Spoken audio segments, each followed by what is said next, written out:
Hello there and welcome to complete backend development series. तो आज की इस लेक्चर में सबसे इंपॉर्टेंट टॉपिक के बारे में हम डिस्कस करेंगे which is log out feature. अब देखो, अब तक हमने जितना भी यहाँ पर टॉपिक को कवर किया है वो बैकएंड डेवलपमेंट के कोर कंसेप्ट है और ये one of the important topic है। ठीक है, अगर आप किसी भी एप्लीकेशन को बिल्ड कर रहे हो तो आपको log in and log out feature को बिल्डअप करना ही पड़ेगा, ऑथेंटिकेशन को प्रोवाइड करना ही पड़ेगा। अब यहाँ पर हम इसका कोड बाद में लिखेंगे, पहले समझते हैं कि हम इस यहाँ पर जो लॉगआउट फीचर हम यहाँ पर क्रिएट करने वाले हैं उसके लिए हमें लगेगा रेडियस डेटाबेस। ठीक है, ये क्या है, एक ऑप्शनल है। ठीक है, ये आप कर भी सकते हो, नहीं भी कर सकते हो, ये आपके ऊपर है कि आपको आपकी एप्लीकेशन कितनी स्ट्रांग बनानी है, मतलब कितनी सिक्योर बनानी है।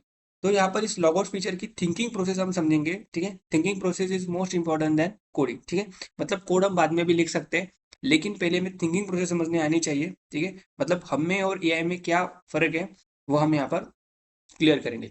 तो पहले समझते हैं कि लॉगआउट फीचर को हम बिल्ड कैसे कर सकते हैं यूजिंग फर्स्ट ऑर्डर प्रिंसिपल। ठीक है, एकदम क्रैश से कॉमन सेंस से हमें सोचना है कि हम किस तरह से लॉगआउट फीचर को इम्प्लीमेंट कर सकते हैं। तो पहले सोचते हैं कि ये हमारा क्या है, एक फ्रंट एंड है और ये हमारा बैक एंड है। ठीक है, और ये होता है हमारा डेटाबेस। ठीक है, यहाँ पर हमने क्या किया, डेटाबेस लिखा। अब जब भी हमें किसी सर्विसेज का यूज करना है बैक एंड के ऊपर तो ये इसको कनेक्ट होता है और ये फाइनली हमारा डेटाबेस के साथ कनेक्ट होता है। ठीक है, अब देखो ये जो मैंने यहाँ पर लिखा है ये ये हम बाद में इम्प्लीमेंट करके देखेंगे, मतलब बाद में इसका यूज क्या है वो देखेंगे रेडिस का। ठीक है, अब इसको हम रह देते हैं अभी। पहले हम समझते हैं कि लॉगआउट फीचर को फर्स्ट और प्रिंसिपल से हम किस तरह से क्रिएट कर सकते हैं। ठीक है, अब देखो ये फ्रंट एंड है हमारा और बेसिकली ये हमारा बैक एंड है और ये हमारा डेटाबेस है। जब भी हमें सर्विसेज का यूज करना होता है तब भी हम यहाँ पर क्रेडेंशियल प्रोवाइड करते हैं। ठीक है, अब देखो मुझे यहाँ पर सर्विसेज का यूज करना है तो मैं यहाँ पर ईमेल और पासवर्ड का यूज करूंगा। अब पहली बार सर्विसेज में यूज कर रहा हूँ तो ये जाएगा बैकएंड के पास। बैकएंड इस ईमेल और पासवर्ड को क्या करेगा, वेरीफाई करेगा और इसके अकॉर्डिंग जो भी डेटा पड़ा है डेटाबेस के अंदर उस डेटा को यहाँ पर प्रोवाइड करेगा। मतलब पहली बात क्या आती है हमारी, ऑथेंटिकेशन क्या आती है, उसके बाद हमारा अथोराइजेशन होता है। अथोराइजेशन मतलब क्या कि आप कौन कौन से एक्शन परफॉर्म कर सकते हो, आपका रोल क्या है, आप यूजर हो या एडमिन हो। ठीक है, क्योंकि एडमिन का और यूजर का रोल अलग अलग होता है। यूजर सिर्फ देख सकता है, अपनी चीजें यहाँ पर डिलीट और अपडेट कर सकता है, लेकिन एडमिन क्या कर सकता है, होल जो वन ऑफ द यूजर्स है, जितने भी हमारे एप्लीकेशन में यूजर है उनका डेटा डिलीट या फिर अपडेट कर सकता है। तो ये आपको क्लियर है। लेकिन जब भी हम किसी सर्विसेज को यूज करते हो तो वो हमें मांगता है ईमेल और पासवर्ड। ये आपके ऊपर है, जब भी आप बैकएंड डेवलप कर रहे हो तो आपको क्या क्रेडेंशियल से ऑथेंटिकेट करना है, कौन कौन से क्रेडेंशियल आपको लगेंगे, ये आपके ऊपर है। सपोज आपने ईमेल और पासवर्ड के ऊपर रखा या फिर ओटीपी के ऊपर भी रख सकते हो, वन टाइम पासवर्ड। ठीक है, हम यहाँ पर यूज करें ईमेल और पासवर्ड। अब इसकी जवाबदारी क्या है, ठीक है, इसकी रिस्पॉन्सिबिलिटी क्या है कि इसको एक JWT टोकन को प्रोवाइड करा है। ठीक है, ऑलरेडी हमने JWT टोकन के बारे में वीडियो बना रखा है। अगर आपने वो नहीं देखा है तो ऑब्वियसली वही देखिए, वही देख कर आइए, क्योंकि one of the important video है सिक्योरिटी के बारे में। अब ये JWT टोकन हम किसको प्रोवाइड करते हैं, पहले इस JWT टोकन को हम प्रोवाइड करते हैं बेसिकली। ये जो हमारा JWT टोकन होता है इसको हम प्रोवाइड करते हैं हमारे फ्रंट एंड को। अब हम बोलते हैं कि जब भी तुम्हें दूसरे सर्विसेज को यूज करना है तुम ईमेल और पासवर्ड मत लेके आना, तुम डायरेक्टली JWT टोकन लेकर आना और मैं JWT टोकन को वेरीफाई करके तुम्हें तुम्हारी जो सर्विसेज, मतलब तुम्हें जो चाहिए वो मैं तुम्हें दे दूंगा। अब देखो इसके पास होती है हमारी, कौन सी की होती है इसके पास हमारी प्राइवेट की होती है, इसको हम सीक्रेट की भी बोलते हैं। ठीक है, सीक्रेट की होती है। तो ये सीक्रेट की से वो क्या करता है, इस JWT टोकन को बनाता है। ठीक है, JWT टोकन में क्या होता है, बेसिकली पहला होता है आपका हेडर, उसके बाद पेलोड और उसके बाद डिजिटल सिग्नेचर।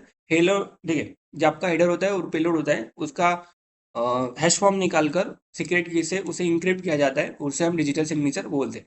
तो ये तीन चीजें प्रेजेंट होती है JWT में। ठीक है, ये ऑलरेडी हमने कवर कर रखा है हमारे JWT टॉपिक में, वहां पर मैंने 2 वीडियो उसके ऊपर बनाए थे। तो उस वीडियो को देखने के बाद आप कंप्लीटली जान जाओगे डिलीवरी टोकन होता क्या है। ठीक है, इसके बारे में सारी जानकारी मैंने उस वीडियो में दे रखी है। ठीक है, अब यहाँ पर हम बात ये करेंगे, अगर यूजर एक बार लॉगआउट के बटन पर क्लिक करता है, ये हमारा लॉगआउट सेक्शन है फॉर एग्जांपल, एक बार हमने लॉगिन कर लिया तो हमें फिर से लॉगिन करना नहीं पड़ता।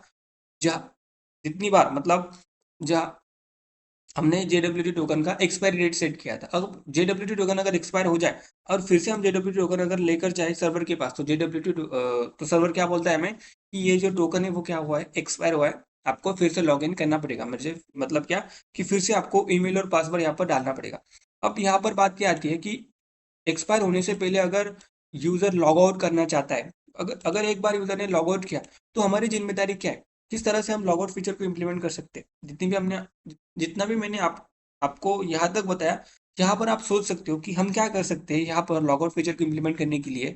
जब हम लॉग आउट बटन पर क्लिक करते हैं तो हम एक एपीआई कॉल कर सकते हैं हमारे सर्वर पर, और यहाँ पर वो एपीआई कॉल क्या करेगी, सर्वर के पास जाएगी और बोलेगी कि मुझे लॉग आउट करना है। क्या करना है, मुझे लॉग आउट करना है। तो सर्वर क्या बोलेगा, हाँ तुम्हें लॉग आउट करना है, तो तुम ऐसा करो कि ये टोकन, और फिर से क्या करेगा ये सर्वर, ठीक है, बहुत ही इंपॉर्टेंट है। अभी सीक्रेट की तो हम क्या करते हैं, यहाँ से क्लोज कर लेते हैं जेडब्ल्यू टोकन को, और यहाँ पर ये जो जेडब्ल्यू टोकन है कौन, फिर से यहाँ पर लिखते हैं। ठीक है, ये जेडब्ल्यू टोकन भी यहाँ पर लेके आएगा और लॉग आउट की रिक्वेस्ट भी यहाँ पर लेके आएगा। अब फ्रंट एंड बोलेगा कि बैकएंड को, मतलब सर्वर को, कि मुझे लॉग आउट करना है। अब बैकएंड की क्या रिस्पॉन्सिबिलिटी है, बैकएंड क्या करेगा, सिंपल सा है, हाँ, एकदम फर्स्ट और प्रिंसिपल से आपको समझना है। तो बैकएंड से हम क्या कर सकते हैं, एक इनवैलिड टोकन भेज सकते हैं, किसको, फ्रंट एंड को।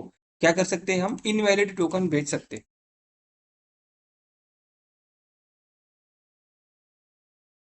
इनवैलिड, देखो ये जो इनवैलिड टोकन है वो हम भेज सकते हैं। देखो पहले हम जब लॉगिन कर रहे थे, तब हम यहाँ पर एक वैलिड टोकन भेज रहे थे, ठीक है, यूजिंग द सीक्रेट की से, ठीक है, सीक्रेट की से हम जेडब्ल्यू टोकन बनाते हैं, तो उससे जो टोकन क्रिएट हुआ था वो हम लॉगिन के टाइम भेज रहे थे। लेकिन जब यूजर लॉग आउट करने आएगा तब उसे एक इनवैलिड टोकन भेज देंगे। अब यूजर के पास पहले जो टोकन था वो अब इनवैलिड हो चुका है। अब हम इसको लॉग आउट कर लेते हैं, ठीक है। अब यूजर फिर से अगर कोई सर्विसेज एक्सेस करना चाहे, तो वो इनवैलिड टोकन लेके आएगा, ऑब्वियसली इस इनवैलिड टोकन को वो सर्वर के पास लेके आएगा। अब सर्वर देखेगा कि ये जो टोकन है वो इनवैलिड टोकन है, वो तो मैंने बनाया नहीं है, क्योंकि सर्वर क्या चेक करता है, और जो हमारा जेडब्ल्यू टोकन होता है वो स्टेटलेस होता है। स्टेटलेस मतलब उसकी कोई भी जानकारी हम डेटाबेस के अंदर स्टोर नहीं करते, वो सेशन आईडी से बहुत ही अलग होता है। देखो सेशन आईडी में क्या प्रॉब्लम थी, सेशन आईडी में ये प्रॉब्लम थी कि हमें डेटाबेस की जरूरत पड़ रही थी, ठीक है, खाली में हमें डेटाबेस की जरूरत पड़ रही थी, मतलब डेटाबेस का यूज हम कर रहे थे। अब डेटाबेस का ऊपर ऑपरेशन करना, डेटाबेस को विजिट करना एक एक्सपेंसिव ऑपरेशन होता है, तो इसको अवॉइड करने के लिए हमने जेडब्ल्यू टोकन बनाया। अब जेडब्ल्यू टोकन में हम डायरेक्टली डिजिटल सिग्नेचर का यूज करते हैं।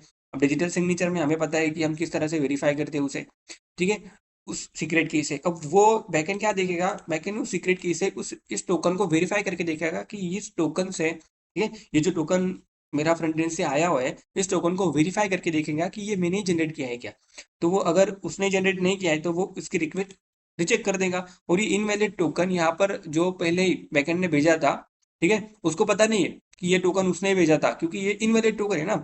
इनवैलिड टोकन का मतलब क्या है कि ये टोकन, मतलब एक ऐसा टोकन है कि इस की से नहीं बनाया हुआ है, जो हमने सीक्रेट की का यूज किया था ना बनाने के लिए। आई होप कि आपको समझ में आ रहा हो। इस सीक्रेट की का हमने जब यूज किया था इस टोकन को बनाने के लिए, अब हम सीक्रेट की का यूज नहीं करेंगे इनवैलिड टोकन को बनाने के लिए। रैंडम से कोई भी स्ट्रिंग भेज देंगे इसको, जब वो लॉग आउट कर रहा होगा, ठीक है, at the time of log out, जब लॉगिंग कर रहा होगा तब हम क्या करेंगे, सीक्रेट की से उस टोकन को बनाएंगे और फिर से सेंड कर देंगे। अब यहाँ पर वो फिर से लॉग आउट करने के बाद वो टोकन सेंड कर देगा फ्रंट एंड को, फ्रंट एंड फिर से कोई सर्विसेज यूज करना चाहेगा, तो वो क्या करेगा, इस इनवैलिड टोकन को यहाँ पर भेज देगा। और यहाँ पर भेज देने के बाद वो बैकएंड चेक करेगा कि ये मैंने क्रिएट किया है सीक्रेट की से, तो ये गलत आ जाएगा और इसकी रिक्वेस्ट को वो फुलफिल कर देगा। इस तरह से हमने क्या किया है, लॉग आउट फीचर को इम्प्लीमेंट किया है। इस तरह से हमने लॉग आउट फीचर को क्या किया है, अभी इम्प्लीमेंट किया है। देखो इस थिंकिंग प्रोसेस को आपको समझना है। कोड लिखना, कोड तो आप चैट जीपीटी से लिख सकते हो, कोड लिखना कोई रॉकेट साइंस नहीं है। अब देखो कि यहाँ पर प्रॉब्लम क्या है। अब इसमें भी एक प्रॉब्लम है, अगर कोई बंदा यहाँ पर, जब हम लॉग इन करते, ठीक है, मैं आपको क्रैश से समझाता हूँ। जब भी कोई लॉग इन करता है, यहाँ पर लॉगिन करने के टाइम हमारे पास क्या होता है, आपको पता है कि जो ईमेल और पासवर्ड से हम लॉगिन करते हैं। अब ये क्या करेगा, लॉगिन करने के टाइम हमें एक जेडब्ल्यू टोकन को क्या करेगा, प्रोवाइड करा। जेडब्ल्यू टोकन मतलब जो हमारा जेसन वेब टोकन होता है, उसको वो प्रोवाइड कर देगा, ठीक है। अब इसने क्या किया, इस टोकन को प्रोवाइड किया, ठीक है। अब इसको भूल जाओ, आप लॉगिन कर रहे हैं, हम इनवैलिड टोकन को भूल जाओ, लॉग आउट फीचर को भूल जाओ, इसको भी भूल जाओ, और इसको भी भूल जाओ, ओके। तो ये लॉगिन वो कर रहा है, और जेडब्ल्यू ये क्या करेगा, ईमेल और पासवर्ड लेके सर्वर के पास जाएगा कि मुझे सर्विसेज यूज करनी है। अगर ये दोनों क्रेडेंशियल्स अगर सही हो, तो एक जेडब्ल्यू टोकन इसको भेज देगा, ठीक है। और फिर से अगर कोई ये सर्विसेज यूज करना चाहेगा तो ये JWT टोकन को लेके आएगा। अब इस JWT टोकन को कोई बंदा क्या करता है, कॉपी करके यहाँ पर रख देता है, कॉपी करके, हाँ, कॉपी करके यहाँ पर रख देता है। ओके, और ये बंदा क्या करना चाहता है, अभी लॉग आउट करना चाहता है, क्या करना चाहता है, अभी लॉग आउट करना चाहता है। अब लॉग आउट करने के बाद ये जाएगा लॉग आउट की रिक्वेस्ट लेके। अब सर्वर का काम क्या है, और ये JWT टोकन भी लेके जाएगा, और ये इसने क्या किया है, इस JWT टोकन को अपने पास कॉपी करके रखा है, ठीक है। अब ये क्या करता है, यहाँ पर इस JWT टोकन को और लॉग आउट रिक्वेस्ट को लेके जाता है बैकएंड के पास। ओके, ये क्रेडेंशियल लेके नहीं जाता है, क्रेडेंशियल की बात तो खत्म हो गई। अब यहाँ पर प्रॉब्लम ये आती है कि इसने क्या किया है, अभी इस टोकन को कॉपी करके यहाँ पर रखा है। ओके, कॉपी करके रखा है। अब बैकएंड की क्या जिम्मेदारी है, बैकएंड किस तरह से लॉगआउट फीचर को इम्प्लीमेंट करता है, वो क्या करेगा, इस JWT टोकन को इनवैलिड कर देगा। इस JWT टोकन को क्या करेगा, इनवैलिड टोकन कर देगा यहाँ पर, और फिर से इस टोकन को फ्रंट एंड के पास सेंड कर देगा, ठीक है। अब इनवैलिड टोकन करने के बाद ये टोकन तो फिर से सर्वर एक्सेप्ट नहीं करेगा। अब इस रिक्वेस्ट को फुलफिल करेगा, ठीक है। अगर हमारा इस यहाँ पर इनवैलिड टोकन फ्रंट के पास भेज देगा, ठीक है। अब इस लॉगआउट फीचर को हमने इम्प्लीमेंट कर दिया, लेकिन इसने जो कॉपी करके रखा है वो टोकन, अब भी फिर से अगर फिर से वो किसी बैकएंड के सर्विसेज को यूज करना चाहता है, किस डेटा को एक्सेस करना चाहता है, तो वो इनवैलिड टोकन लेके जाएगा। अब इनवैलिड टोकन लेके जाने के बाद सर्वर इनकार कर देगा कि ये टोकन तो इनवैलिड है, हम आपको एंट्री नहीं देंगे। तो वो क्या करेगा, इस इनवैलिड टोकन को यहाँ पर रखेगा, और जो कॉपी किया हुआ था टोकन था ना, वो यहाँ पर लेके जाएगा। अब बैकएंड क्या समझेगा कि ये तो टोकन है, उस सीक्रेट की से डिक्रिप्ट करेगा, ठीक है, और वेरीफाई करके देखेगा कि ये मैंने भेजा हुआ टोकन है या नहीं है। अब ये तो मैच हो जाएगा, ये तो मैंने ही भेजा हुआ टोकन है। अब बैकएंड के पास तो सबके लिए एक ही अथॉरिटी होती है, वो सिर्फ चेक करके देखता है कि इस सीक्रेट की से ये इसको डिक्रिप्ट करके, मतलब ये मैंने ही क्रिएट किया है, यही वो चेक करता है। ओके, ये वो चेक करता है, ठीक है। अब JWT टोकन तो यहाँ पर इसने कॉपी करके रखा था, और यहाँ पर तो इसने क्या किया था, लॉग आउट किया था। अब वो लॉग आउट करने के बाद भी इस JWT टोकन का कॉपी करके यहाँ पर जो उसने रखा था ना, उसका फिर से यूज करके वो लॉग इन कर सकता है। मतलब यहाँ पर कितना सिक्योरिटी इशू है, आप यहाँ पर सोच सकते हो। मतलब इसका मिसयूज करके कोई लोग आपके सर्विसेज का मिसयूज कर सकते हो, आपके सर्विसेज को फ्रीली यूज कर सकते हैं। आप अपने सर्विसेज फ्री तो बांटेंगे नहीं, आप तो किसी से पैसे लोगे, ठीक है ना, क्योंकि आप जब भी किसी सॉफ्टवेयर के क्रिएट करते हो तो फ्री के लिए करते हो क्या, नहीं। तो मतलब आपका मेन मकसद क्या है, पैसे कमाना। तो यहाँ पर कोई फ्रीली आपके सर्विसेज को यूज कर रहा है, ठीक है, मतलब आपका तो एप्लीकेशन एक्सपोज हो जाएगा, किसी कोई भी बंदा आपके एप्लीकेशन को इस तरह से यूज कर सकता है। तो यहाँ पर हमारा इंट्रोड्यूस होता है रेडिस डीबी। अब रेडिस डीबी को यूज करने से पहले हमने क्या किया, इस JWT टोकन को क्या किया, डेटाबेस के अंदर रख दिया। फिर से वही प्रॉब्लम आई हमारे पास, ठीक है। तो हमने क्या किया, JWT टोकन को डेटाबेस के अंदर रख दिया, मतलब कि हमने यहाँ पर क्या किया, फिर से देखते हैं हम। ये जो हमारा JWT टोकन है, ठीक है। अब जब भी यूजर लॉग आउट करने आएगा, ठीक है, बहुत ही इंपॉर्टेंट है, ध्यान से सुनिए। जब भी यूजर लॉग आउट करने आएगा, जब भी यूजर लॉग आउट करने आएगा, तो वो एक टोकन लेके आएगा, ठीक है। फिर से क्या करेगा, वो एक टोकन लेके आएगा। तो ये जो टोकन है वो क्या करेगा, एक बंदा कॉपी करके यहाँ पर रखेगा, ठीक है, यहाँ पर रखेगा। अब लॉग आउट की रिक्वेस्ट लेके आ गया, अब वो टोकन लेके आएगा। अब बैकएंड क्या करेगा ना, इस टोकन को डेटाबेस के अंदर स्टोर करेगा कि हाँ, ये क्या है, एक ब्लॉक्ड टोकन है। ब्लॉक्ड टोकन मतलब क्या, कि ये इस टोकन अगर आता है, फिर से इस ये टोकन आता है, कभी आता है, तो यहाँ पर हमें क्या करना है, उसको उसके सर्विसेज, मतलब उसकी जो रिक्वेस्ट का वो उसे रिजेक्ट करना है, ठीक है। अब लॉगआउट फीचर को इम्प्लीमेंट करने के बाद ये हमारा जो टोकन है वो यहाँ पर डीबी के अंदर स्टोर करेगा, ठीक है। और फिर से अगर ये कोई सर्विसेज यूज करना चाहेगा तो ये टोकन तो लेके आएगा ही। ये चुरा ला, ये मतलब यहाँ पर इसने जो टोकन चुरा लिया था, अगर इस टोकन को किसी ने चुरा लिया और इसने यहाँ पर रख दिया कॉपी करके, और फिर से कोई सर्विसेज यूज करना चाहेगा, तो वो उस रिक्वेस्ट को और इस टोकन को लेके आएगा। अब बैकएंड क्या करेगा कि जो भी हमारा किसके अंदर, ये जो हमारा डीबी है, इसके अंदर से टोकन निकालेगा और चेक करके देखेगा कि ये टोकन इससे मैच होता है नहीं होता है। अगर इसके ऊपर मैच नहीं होता है तो ये उसको सर्विसेज एक्सेस करने देगा। लेकिन वो मैच होता है, मैच होता है मतलब क्या, कि जब एट द टाइम ऑफ इसने लॉग आउट किया था, तब उसने वो जो टोकन है वो ब्लॉक लिस्ट में डाल दिया था, ठीक है। ये कोई मॉडल क्रिएट करेगा ब्लॉक लिस्ट का टोकन का, और इसके अंदर टोकन को रख देगा। और जब भी कोई यूजर टोकन लेके आएगा तो उस टोकन को इससे कंपेयर करके देखेगा। अगर ब्लॉक लिस्ट में पड़ा हुआ टोकन अगर इस टोकन से इक्वल आता है तो मतलब क्या कि इस यहाँ पर ऑलरेडी उसने लॉग आउट कर चुका है और उसकी सर्विसेज को मुझे अलाउ नहीं करना है। तो इस ये टोकन चेक करके देखेगा। अगर ये दोनों सेम आते, ठीक है, अगर ये दोनों सेम आते तो इसको वो सर्विसेज एक्सेस नहीं करने देगा। उसकी सर्विसेज को क्या करेगा, वो रिजेक्ट कर देगा। इसकी सर्विसेज वो क्या कर देगा, यहाँ पर रिजेक्ट कर देगा। अब ये तो हम एक सॉल्यूशन सोच सकते हैं, लेकिन दूसरा सॉल्यूशन हम ये सोच सकते हैं कि ये जो हमारा डीबी है उसको बार बार कॉल करने में आपको क्या मजा आ रहा है, मतलब इस डीबी को हम बार बार क्यों कॉल कर रहे हैं। कि क्या हम ऐसा इंस्टेंट सॉल्यूशन सोच सकते हैं कि जो हमारा मुंगूरी भी है उसको कॉल करना एक एक्सपेंसिव ऑपरेशन होता है। जितनी बार कॉल करोगे, जितनी बार उसके ऊपर ऑपरेशन परफॉर्म करोगे, उतनी बार आपको यहाँ पर उसका बिल पे करना पड़ेगा। ठीक है, ये भी एक प्रॉब्लम है। तो हमने यहाँ पर इंट्रोड्यूस किया रेडिस डेटाबेस को। किसको इंट्रोड्यूस किया हमने, रेडिस डेटाबेस को यहाँ पर इंट्रोड्यूस किया। यह है हमारा रेडिस। अब रेडिस हमें क्यों यूज करना है और रेडिस क्या है। रेडिस एक डेटाबेस है, ठीक है, इसको आप एक डेटाबेस समझ सकते हो। और ये एक इन मेमोरी डेटाबेस है। क्या है, एक इन मेमोरी। अब ये इन मेमोरी क्या है भाई, इन मेमोरी, ठीक है। अब ये इन मेमोरी क्या है समझते हैं।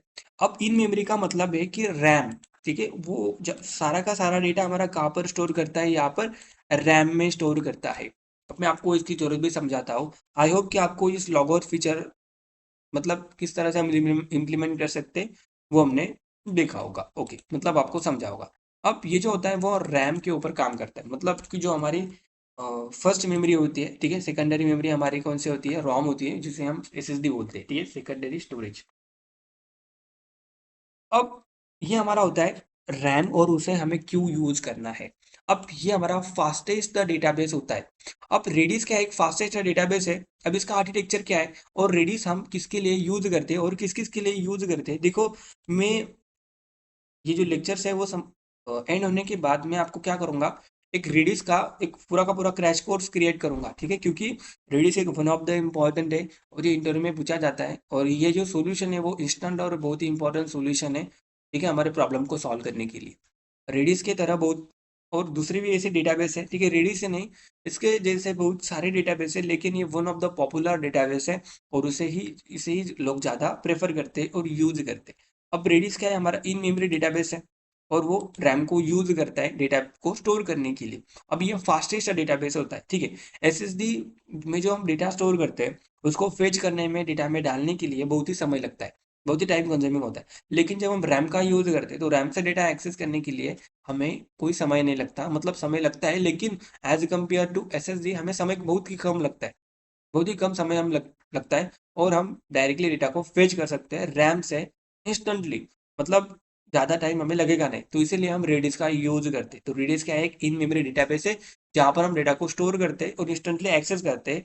फास्ट डेटाबेस होता है ये।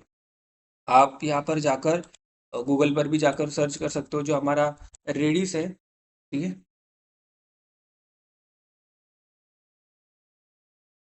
इसकी ऑफिशियल वेबसाइट है हमारी redis.io। यहाँ पर आने के बाद आपको पूरा का पूरा खेल समझ में आएगा कि रेडिस करता क्या है। Your app is about to get faster, build AI apps with more speed and memory and accuracy, ठीक है। इसकी डॉक्स आप पढ़ सकते हो। यहाँ पर मैं अगर डॉक्स के ऊपर क्लिक करूँ, ठीक है, welcome to Redis docs, quick setup for. तो यहाँ पर इस रेडिस का सेटअप कैसे करना है वो तो हम थोड़ा थोड़ा देखेंगे ही, ठीक है। अब पहले हम यहाँ पर आते हैं और समझते हैं रेडिस हमारे क्या प्रॉब्लम सॉल्व कर रहा है। तो रेडिस हमारी ये प्रॉब्लम सॉल्व कर रहा है, जब भी हम इस टोकन को डेटाबेस के अंदर रख रहे थे तो ये हमारा डेटाबेस को फेच करना, डेटाबेस के अंदर का डेटा फेच करना, ये बहुत ही टाइम कंज्यूमिंग प्रोसेस है और एक एक्सपेंसिव प्रोसेस है।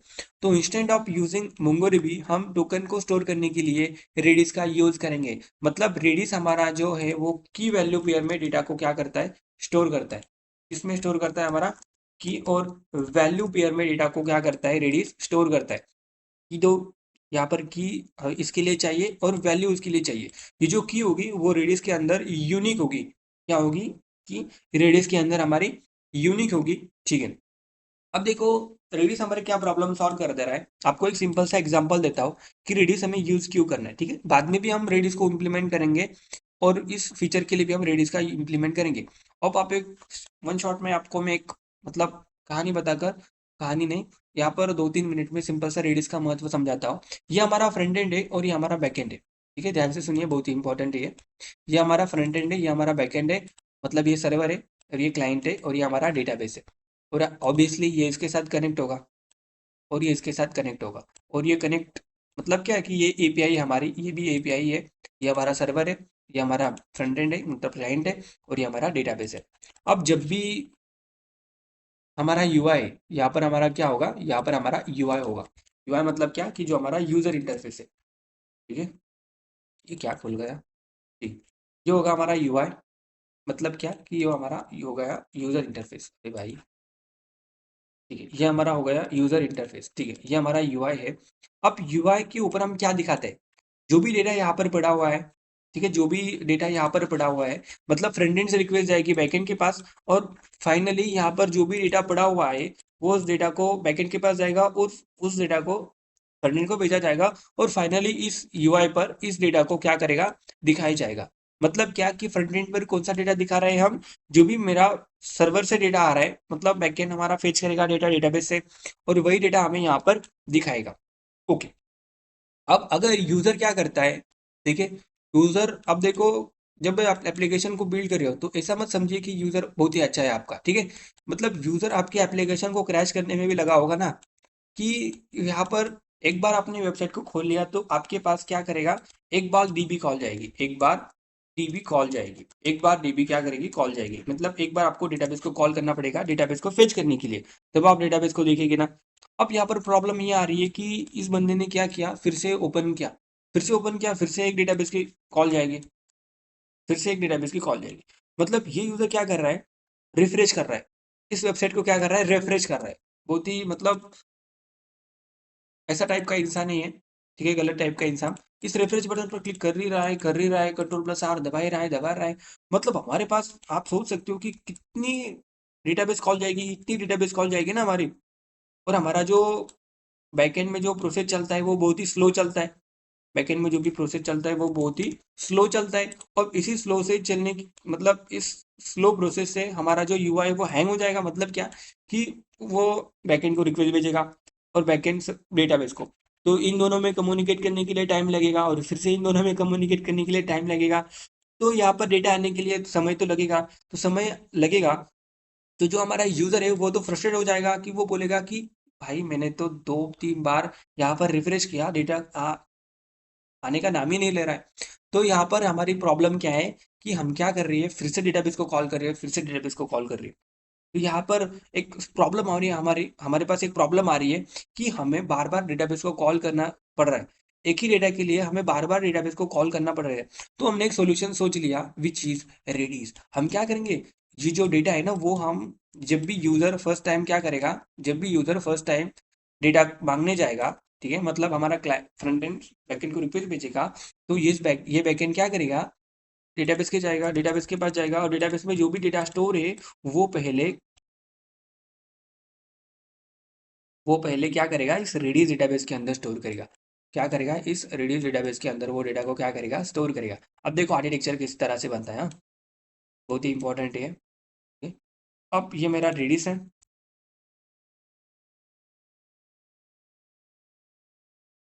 ये क्या है मेरा, रेडियस है। ओके, अब पहले क्या करेगा, यूजर बैकएंड के पास जाएगा, और बैकएंड के पास जाने के बाद वो पहले देखेगा कि रेडियस के पास कोई डेटा है या नहीं है। मतलब यूजर फर्स्ट टाइम विजिट कर रहा है, ठीक है, फर्स्ट टाइम विजिट कर रहा है तो रेडियस में तो कुछ पड़ा नहीं होगा। ठीक है, अब रेडिस के पास तो कुछ नहीं है, रेडिस के पास तो कुछ डेटा पड़ा हुआ है नहीं है। अब रेडिस क्या, एक फास्टेस्ट इन मेमोरी डेटाबेस है जो फास्ट है और इंस्टेंटली हमें डेटा को एक्सेस देता है। मतलब फास्ट, आप ऐसा समझ सकते हो उसको। ठीक है, अब यहाँ पर हम क्या करेंगे, जो हमारा रेडिस है ना वो यहाँ पर होगा, और रेडिस के पास अगर डेटा नहीं है तो फ्रंट एंड मतलब हमारा जो बैक एंड है वो जाएगा सीधा डेटाबेस के पास। अब डेटाबेस के पास तो आपको पता है डेटा पड़ा ही होता है, और इस डेटाबेस को वो क्या करेगा, यहाँ से ये बैकएंड के पास जाएगा। अब बैकएंड क्या करेगा, इस डेटाबेस को रेडिस के अंदर स्टोर कर देगा, इस डेटाबेस के अंदर रेडिस के अंदर स्टोर कर देगा।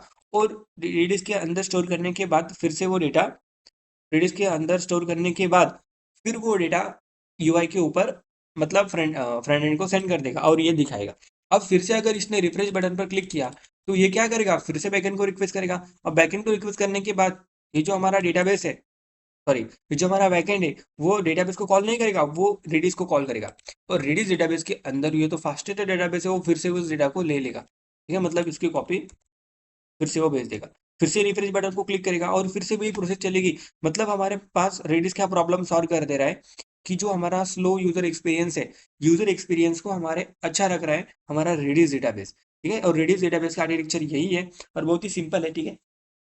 ओके, तो ये हमने मतलब थिंकिंग प्रोसेस समझ ली कि किस तरह से हम रेडियस को इम्प्लीमेंट कर सकते हैं और किस तरह से हम लॉगआउट फीचर को इम्प्लीमेंट कर सकते हैं। अब हम कोड पार्ट पर चलेंगे और कोड पार्ट पर देखने के बाद आपको क्लियर ही हो जाएगा। देखो, किसी भी फीचर को बनाने से पहले आपको इसकी थिंकिंग प्रोसेस आनी चाहिए। थिंकिंग प्रोसेस मतलब क्या, कि आपको ये आना चाहिए कि हम इसको बिल्ड कैसे कर सकते हैं, ठीक है। जब भी कोई बात, मतलब जब भी कोई टॉपिक बैकएंड के अंदर इंट्रोड्यूस हुआ है तो उसका कोई ना कोई रोल है, ठीक है, मतलब उसका कोई ना कोई मकसद है, तभी वो इंट्रोड्यूस हुआ है। ऐसे फालतू में ही कोई टॉपिक बने हुए नहीं। तो हम यहाँ पर कोड टॉपिक पर चलते हैं और किस तरह से हम इसको इम्प्लीमेंट कर सकते हैं उसको देखते हैं। आई होप कि आपको इस रेडियस के ऊपर और इस लॉगआउट फीचर के अंदर मतलब समझा होगा, ठीक है, मैंने जो भी समझाया होगा। और ध्यान में रखिए ये रेडियस बहुत ही इंपॉर्टेंट है, उसके ऊपर मैं वीडियो बना दूंगा। अब हम चलते हैं कोड पार्ट के ऊपर। अब कोड पार्ट क्या है हमारा, बहुत ही सिंपल सा हमने कोड लिखा है। अब देखो, मैंने यहाँ पर एकदम फैंसी चीज़ों का जो लोग यूज करते हैं, जब भी आपने बैकएंड के नोड.जेएस के ट्यूटोरियल देखा होगा, वहाँ पर उन्होंने बहुत ही फैंसी चीज़ों का यूज किया है। मैं ये बोलना चाहता हूँ कि काम भी वो वही कर रहे हैं, हम भी काम वही कर रहे हैं, तो हमें यहाँ पर सिंपल वे से चलना चाहिए। क्योंकि अगर हम सिंपल वे से चलेंगे तो हमें लोग समझ में आएगा कि मतलब बैकएंड होता भी क्या है, ठीक है। अब पहले हम जाते हैं यहाँ पर, और मैंने यहाँ पर कहा था आपको कि आपको क्या करना है, एक लॉगआउट फीचर को इम्प्लीमेंट करने के लिए एक राउट को क्रिएट करना पड़ेगा, ठीक है। और राउट को क्लिक करने के बाद सर्वर के बैकएंड की जिम्मेदारी क्या है, उसको एक इनवैलिड टोकन भेज देना। और वहाँ पर हम फिर से वही करते हैं, ठीक है। और रेडिस डेटाबेस को हम फिर से इम्प्लीमेंट करके देखते हैं। अब यहाँ पर हम जाते हैं। अब हम एक राउट को क्रिएट क्रिएट करते हैं। एक राउट को हमें यहाँ पर क्रिएट करना पड़ेगा। अपने यहाँ पर ऐप डॉट पोस्ट लिखूंगा, ठीक है। और ये होगा हमारा लॉग आउट राउट, ठीक है। क्या होगा हमारा लॉग आउट राउट। अब ये लेगा मेरा एक एरो फंक्शन, ठीक है। और ये होगा मेरा असिंक, क्योंकि इसके अंदर मुझे डेटाबेस भी तब एक्सेस करना है ना, डेटाबेस। अब करना क्या है, हमें करना कुछ नहीं है। ये मेरा रिक्वेस्ट एंड ये मेरा रिस्पॉन्स, ठीक है। और यहाँ पर मुझे ट्राई कैच ब्लॉक भी लिखना पड़ेगा,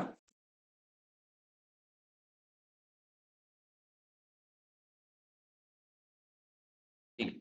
अब मैं क्या करता हूँ, इसी को यहाँ से कॉपी कर लेता हूँ, यहाँ पर पेस्ट कर देता हूँ। ओके, और ये स्टेटस कोड की जगह मैं 500 सेंड कर देता हूँ, ठीक है, बहुत ही सिंपल है।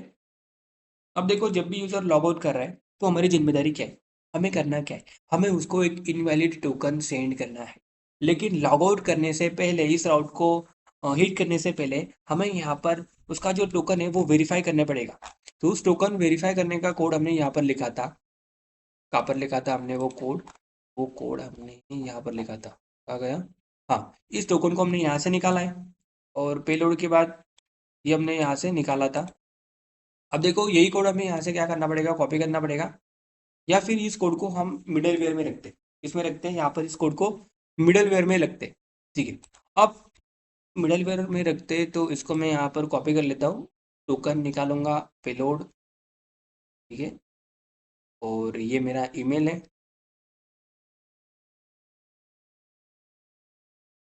ठीक है। तो इसको मैं फिलहाल कॉपी कर लेता हूँ और यहाँ पर एक फोल्डर को क्रिएट करता हूँ विच इज़ मिडल वेयर। कौन से फोल्डर को क्रिएट करता हूँ मैं यहाँ पर, मिडल वेयर, ठीक है। अब इसके अंदर मैं क्या करता हूँ, वेरीफाई यूज़र करता हूँ, ठीक है। Verify user dot GS. और ये जो मैंने सारा का सारा काम किया था वो मैं यहाँ पर पेस्ट कर लेता हूँ। लेकिन मुझे यहाँ पर एक फंक्शन को बनाना पड़ेगा, फंक्शन, और वो होगा मेरा वेरीफाई यूज़र, ठीक है। वैलिडेट यूज़र नहीं है, एक वेरीफाई यूज़र है, ठीक है। और इसके अंदर हम ये काम कर लेते हैं। तो मैं कॉपी करूँगा और वेरीफाई यूज़र में यहाँ पर डाल दूँगा। ठीक है। अब ये जो ईमेल है वो मैं क्या करूँगा, request dot data is equal to, मैं क्या करूँगा, इस ईमेल को इसके अंदर डाल दूँगा। ठीक है। रिक्वेस्ट डॉट डेटा के अंदर मैंने क्या किया है, ईमेल के रिक्वेस्ट डॉट ईमेल बोलता हूँ इसको, रिक्वेस्ट डॉट ईमेल के अंदर मैं क्या करूँगा, क्योंकि जो मेरा रिक्वेस्ट है ना, ये क्या है, एक ऑब्जेक्ट है। ठीक है, एक ऑब्जेक्ट है और ये मेरा रिक्वेस्ट है और ये मेरा रिस्पॉन्स है।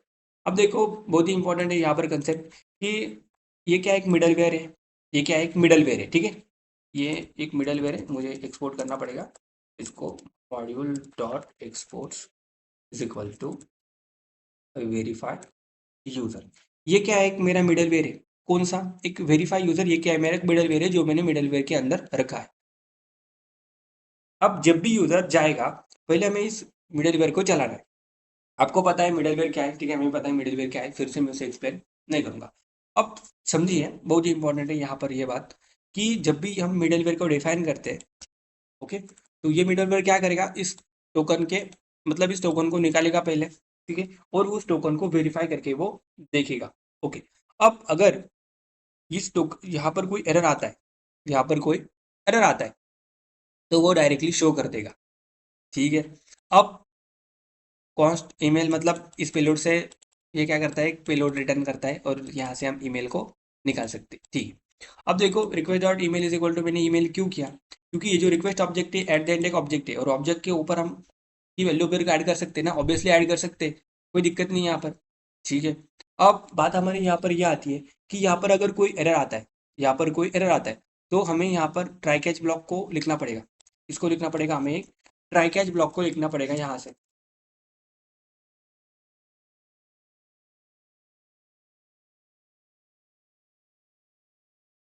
यहाँ पर हमें क्या करना पड़ेगा, ट्राई कैच ब्लॉक को लिखना पड़ेगा, क्योंकि जब भी हम वेरीफाई करते हैं, आपको पता है कि जब भी हम वेरीफाई करते हैं, वेरीफाई करने के टाइम अगर यहाँ पर टोकन इनवैलिड आता है या फिर एक्सपायर्ड टोकन आता है, तो ये खुद से एक एरर जनरेट करके देता है हमें। तो यहाँ पर हम एक एरर शो करेंगे और जो भी हमने यहाँ पर रिक्वेस्ट, मतलब ये भेजा था,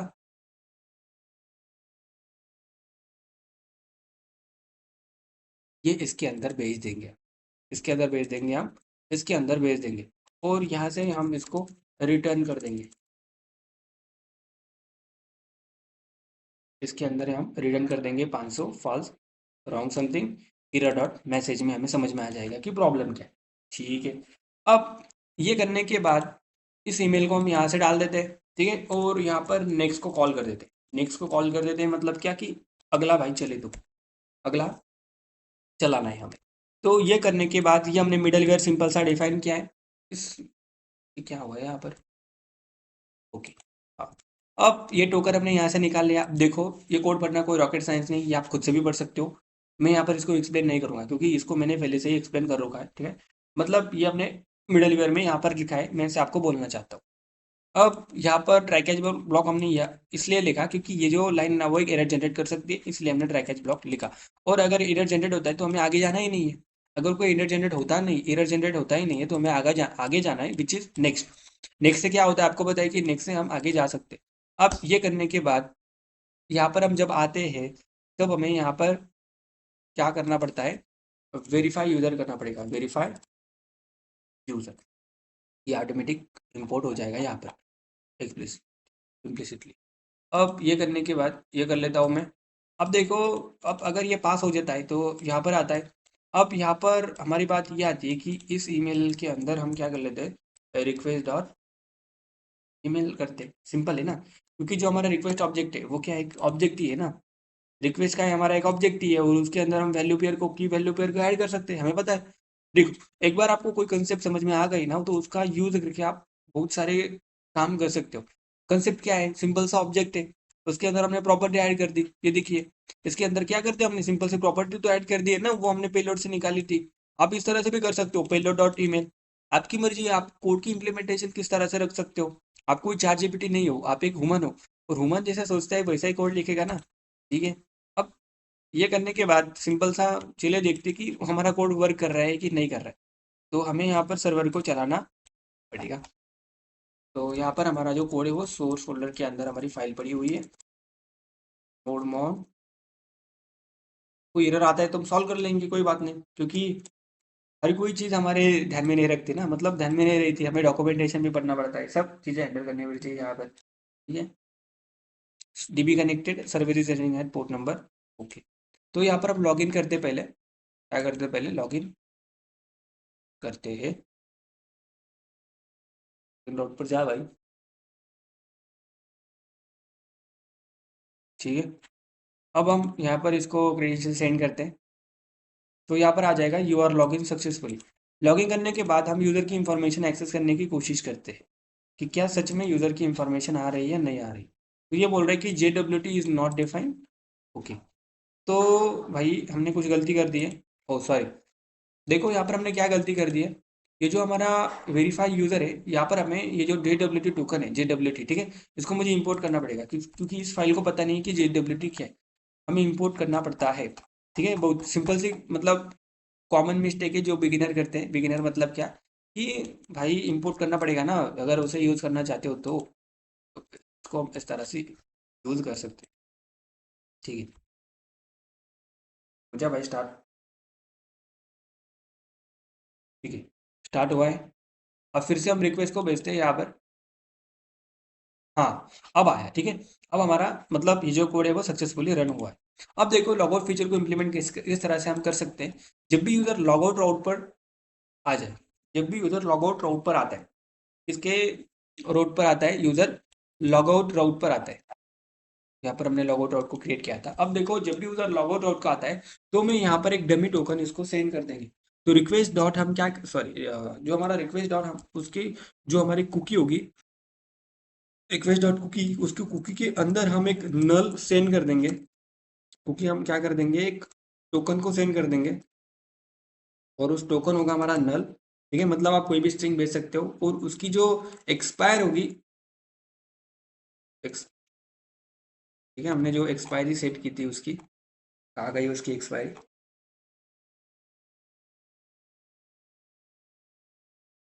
जब हमने लॉगिन किया था उसकी एक्सपायरी हमने यहाँ से सेट की थी। ठीक है, अब एक्सपायर्स,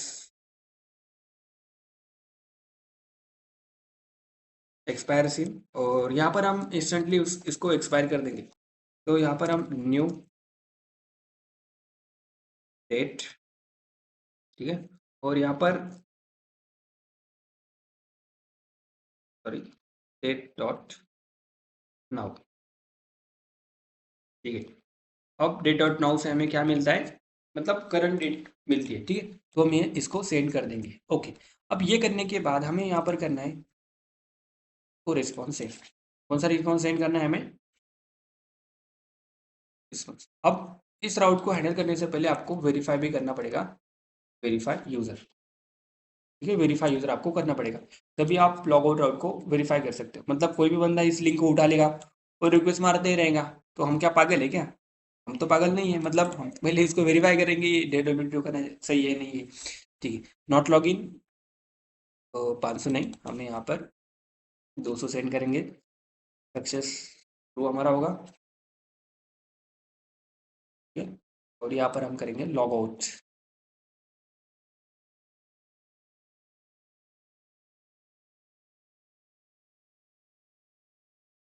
लॉग आउट सक्सेसफुली। ठीक है, ये हमने किया सिंपल सा लॉग आउट सक्सेसफुली।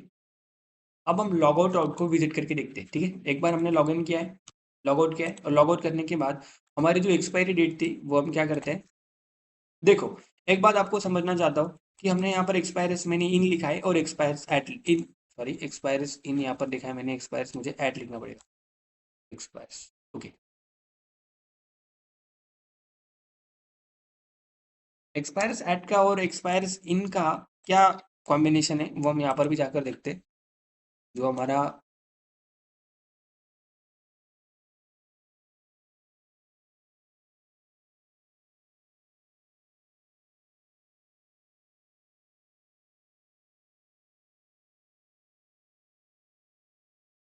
डॉक्यूमेंटेशन पर जाकर हम देखते हैं। ठीक है, हर कोई फंक्शन हम याद नहीं रख सकते। ठीक है, ये करने के बाद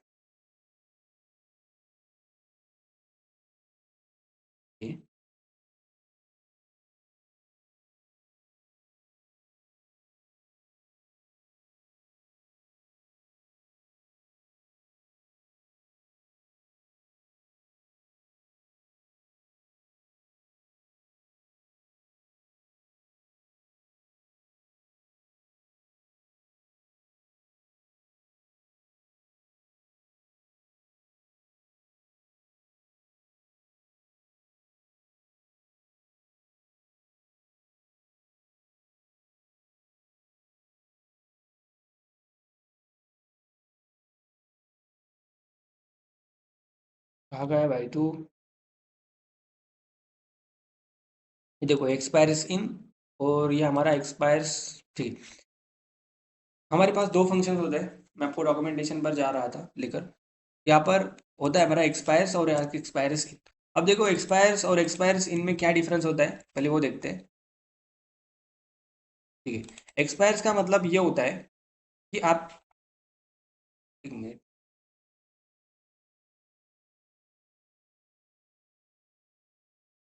आई थिंक ये प्रॉपर्टी एग्जिस्ट ही नहीं करती। एक्सपायर्स एट,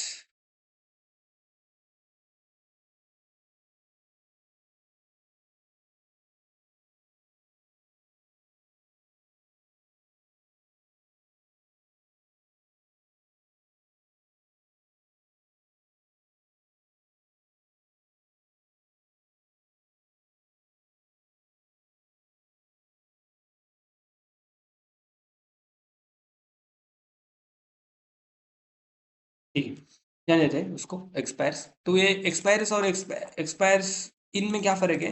एक्सपायर्स इन वो लेता है हमारे यूनिट में वैल्यू और ये हमारा डेटा डायरेक्टली डेट लेता है, ठीक है, अभी। और ये हमें क्या रिटर्न करेगा, एक बड़ा सा नंबर जनरेट करके देगा, ठीक है, जो हमारा टाइम होगा। और अभी अभी मुझे क्या करनी है, उसे एक्सपायर करना है अभी। इसी एक्सपायरी हम यहाँ पर सेट कर देंगे, या फिर इसकी एक्सपायरी हम जीरो भी सेट कर सकते हैं। इसकी एक्सपायरी हम जीरो भी सेट कर सकते हैं यहाँ पर, ठीक है, सिंपल है। इसकी एक्सपायरी हम जीरो भी सेट कर सकते हैं। तो हम यहाँ पर जीरो, इसके एक्सपायर सिंह जीरो, अभी इस टोकन को क्या करो आप, एक्सपायर कर दो। और रिक्वेस्ट डॉट स्टेटस हम यहाँ पर सेंड कर देंगे। अब हम इस सर्वर को चलाएंगे। अभी इस सर्वर को हम क्या करेंगे, चलाएंगे और लॉग इन करेंगे। पहले यहाँ पर हम लॉग इन करेंगे। लॉग इन करने के बाद लॉग इन हो रहा है। अब यूज़र की इंफॉर्मेशन हम फेच करके देखते हैं कि यूज़र की इंफॉर्मेशन फेच कर रहा है। ओके, फेच कर रहा है। अब हम एक नया राउट को क्रिएट करते हैं विच इज़ लॉग आउट राउट। क्या करते हैं, लॉग आउट राउट को क्रिएट करते हैं। अब ये हमारा पोस्ट राउट होगा ऑब्वियसली। लोकल होस्ट, ये हमारा लॉग आउट। ठीक है, हमें कोई सेंड नहीं करना है, सिर्फ टोकन ही हम भेजेंगे।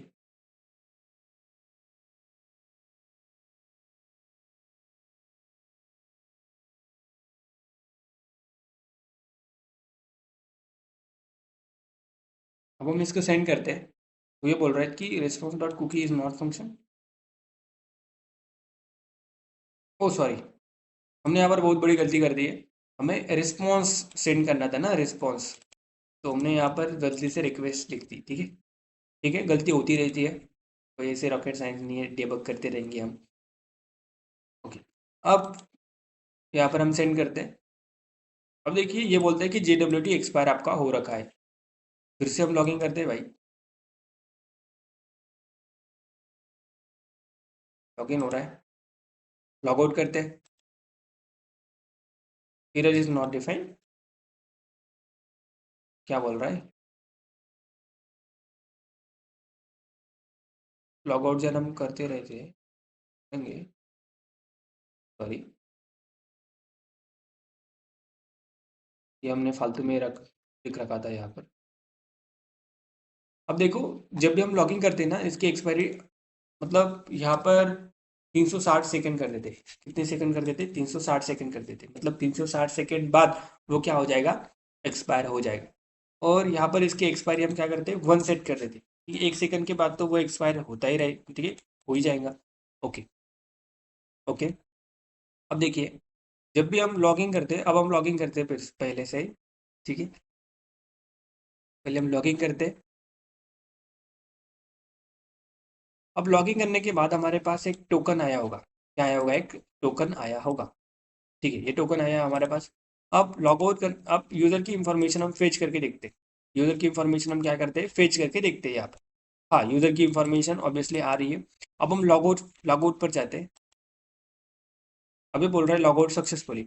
अब ये करने के बाद अब अगर हम फिर से यूज़र की इंफॉर्मेशन एक्सेस करने जाए, तो JWT मेल फॉर्म, मतलब क्या कि आपने लॉग आउट कर रखा है, ठीक है, आप सर्विसेज का यूज़ नहीं कर सकते। हाँ, हमने यहाँ पर क्या किया है, यहाँ पर लॉग आउट फीचर को इम्प्लीमेंट कर दिया। लेकिन यहाँ पर प्रॉब्लम क्या आ रही है? क्या आप समझ सकते हो प्रॉब्लम क्या आ रही है? जब हम लॉग इन कर रहे हैं, ठीक है, प्रॉब्लम समझिए, हाँ, बहुत ही इंपॉर्टेंट है सिक्योरिटी इशू के हिसाब से।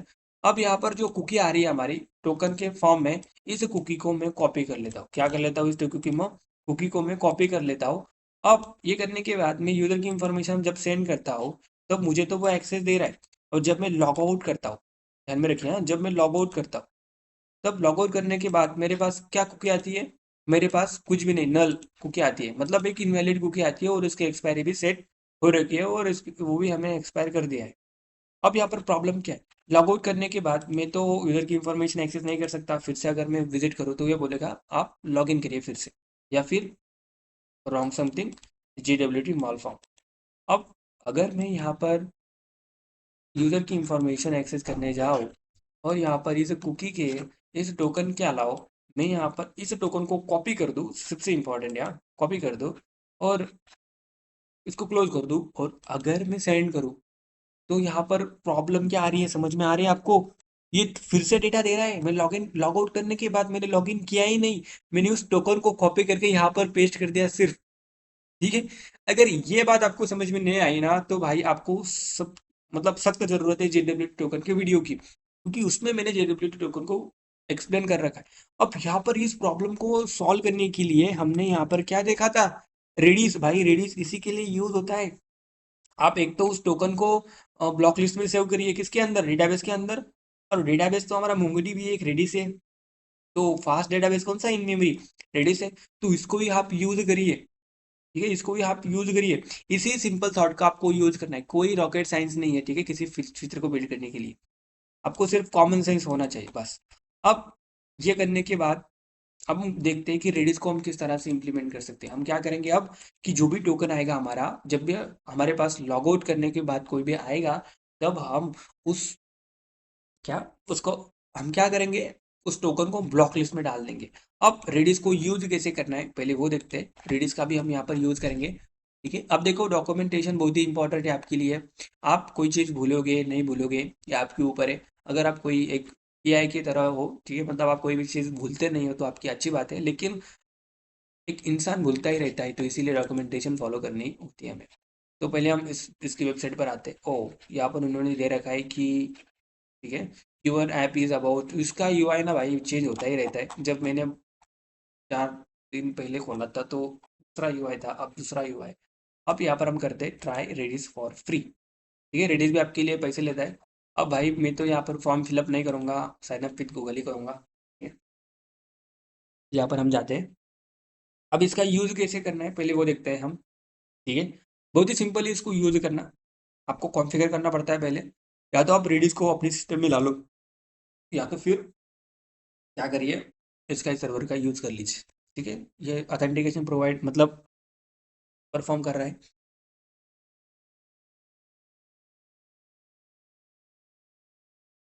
क्या भाई? Connecting to sign in with your account to access them, ठीक है, ओके।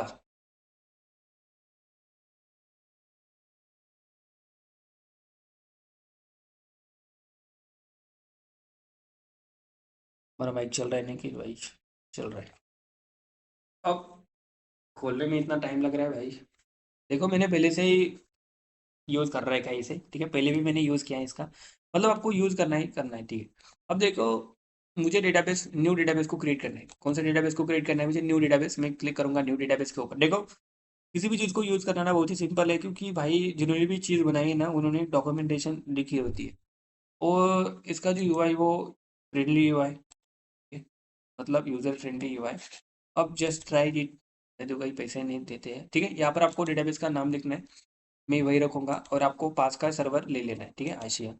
क्योंकि पास के सर्वर में जब हम जाते हैं, बोल रहा है भाई, अरे भाई क्या बोल रहा है ये? कैंसल भाई। हाँ, आप जब नए नए क्रिएट करेंगे उसको, तो आपको पैसा नहीं लगेगा। मुझे इसको ही कनेक्ट करना है, ठीक है, इसको ही कनेक्ट करना है। ओके। अब इसका डॉक्यूमेंटेशन आप यहाँ पर देख सकते हो। यहाँ पर इसकी क्रेडेंशियल्स है, ठीक है, इसके क्रेडेंशियल्स यहाँ पर है, ठीक है। इसको आप डायरेक्टली अपने कोड में यूज़ कर सकते हो।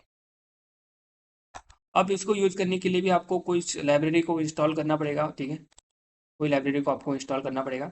अब मैं यहाँ पर इसको क्या कर लेता हूँ, कॉपी कर लेता हूँ और हमारे सिस्टम में आते हैं और यहाँ पर कॉन्फ़िग फ़ोल्डर में रेडिस डॉट जीएस नाम का एक फ़ाइल बनाता हूँ, रेडिस डॉट जीएस, ठीक है, रेडिस डॉट जीएस, और इसके अंदर मैं कोड कॉपी कर लेता हूँ, ठीक है। अब कोड को भी हम समझेंगे धीरे-धीरे।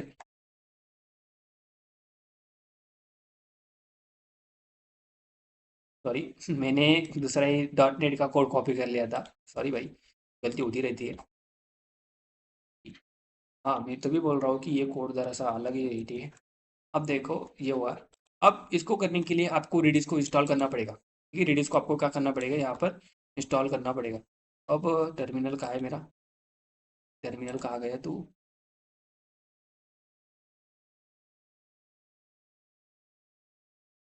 टर्मिनल कहाँ गया।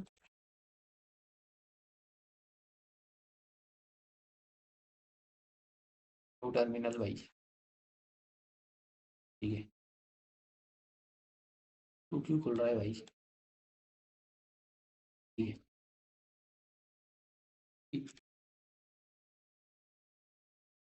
ठीक है, npm आई मुझे रेडिस करना पड़ेगा, क्योंकि रेडिस के फंक्शंस को आपको यूज़ करना पड़ेगा, करना है ना, तो इसीलिए मैं यहाँ पर रेडिस करूँगा। तो आपको मैं रेडिस की डॉक्यूमेंटेशन पर फिर जाकर देखता हूँ, ठीक है, जैसे हमने npm किया था।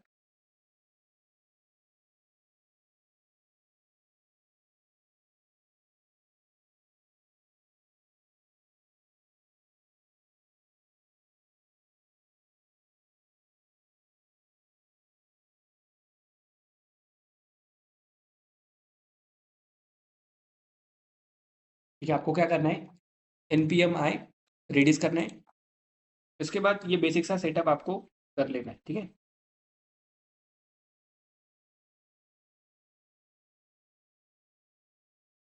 ओके,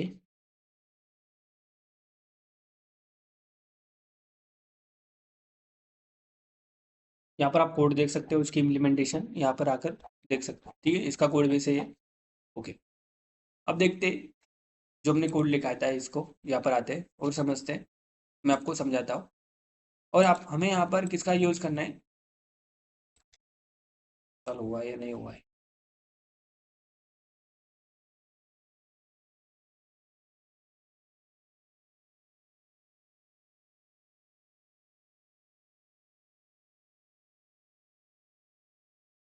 पैकेज डॉट जेसन में जाकर देखते हैं, ये तो नहीं हुआ है, क्यों ना है।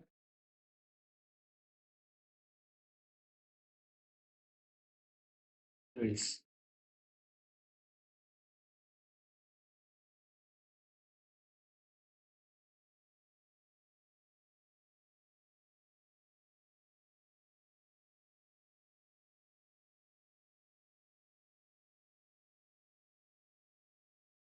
ठीक है, तो ये इंस्टॉल हो रहा है, और तब तक के लिए हम क्या करते हैं, इसको देखते हैं, ठीक है। तो हमें यहाँ पर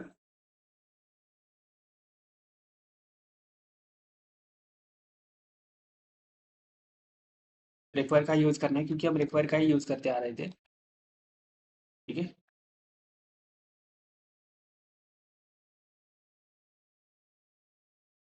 अरे भाई इंस्टॉल हो जाना, कितना टाइम लेगा तू। तो इसको हम हटा लेते हैं, इसका अभी कोई काम नहीं है हमें, ठीक है। इसको आप किसके अंदर रखिए, env फाइल के अंदर रखिए, इसको भी env फाइल के अंदर रखिए। मैं अभी फिलहाल यही रखता हूँ, ठीक है। और रेडियस डॉट कनेक्ट बहुत ही इंपॉर्टेंट है, तो मैं क्या कर लेता हूँ, कॉपी कर लेता हूँ यहाँ से, रेडियस डॉट सेट, इसको कमेंट करता हूँ, ठीक है। तो ये इंस्टॉल हो चुका है। अब npm रन डेव नहीं रे भाई, तो क्या बोल रहा है, कंटेनर में एग्जीक्यूट नहीं करना है, नोडमॉन सर्वर डॉट जेएस, ठीक है, नोडमॉन सर्वर डॉट जेएस, ठीक है। हो जाती है गलती कभी कभी, अरे भाई इक्वल टू तो रहना भूल गया है ना,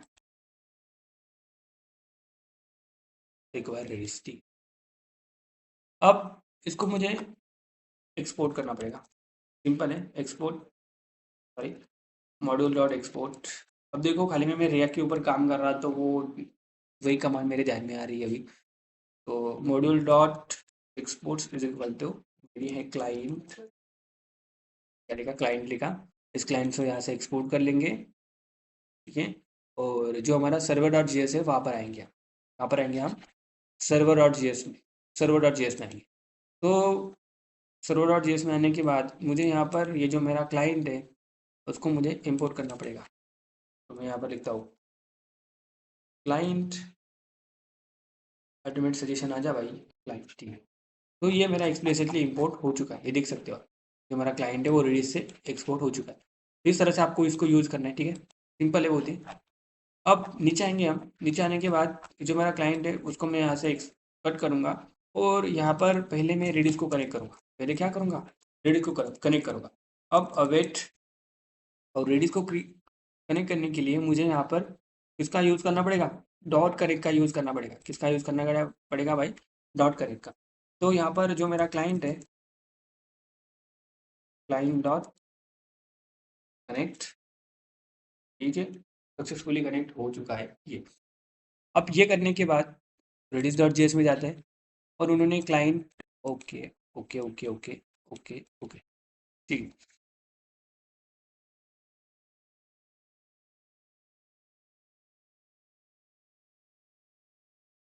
अरे अरे भाई, सीधा साधा काम बिगाड़ रहे हैं ना, ठीक है। अब ये करने के बाद अवेट, सॉरी अवेट नहीं, आई थिंक मुझे यहाँ पर ट्राई कैच ब्लॉक लिखना पड़ेगा, है ना। तो यहाँ पर मैं एक फंक्शन को डिफाइन कर लेता हूँ, फंक्शन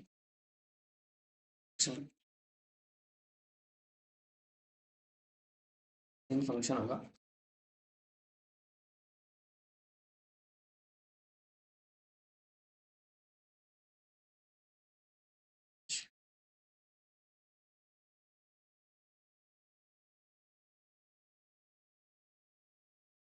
डॉट लॉग। और ये जो मैं काम कर रहा था यहाँ पर,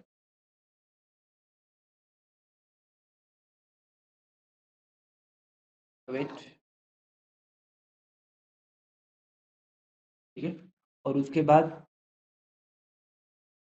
डीबी कनेक्टेड के बाद ये भी कर रहा था मैं यहाँ पर,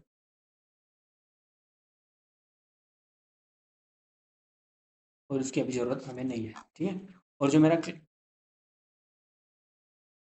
ओके, मेन पहले मुझे रेडिस को क्रिएट करना है, मतलब कनेक्ट करना है। तो अवेट, ठीक है। आपको जावास्क्रिप्ट की अगर नॉलेज हो तो कोड समझना कोई मतलब रॉकेट साइंस नहीं है। अवेट और जो मेरा क्लाइंट है, client dot okay,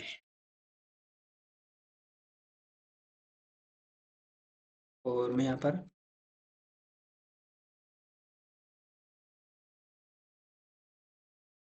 connection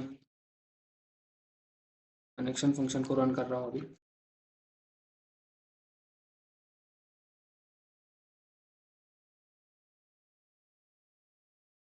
dB connected console dot log, मुझे यहाँ पर लिखना पड़ेगा रेडिस भी कनेक्टेड, ठीक है। रेडिस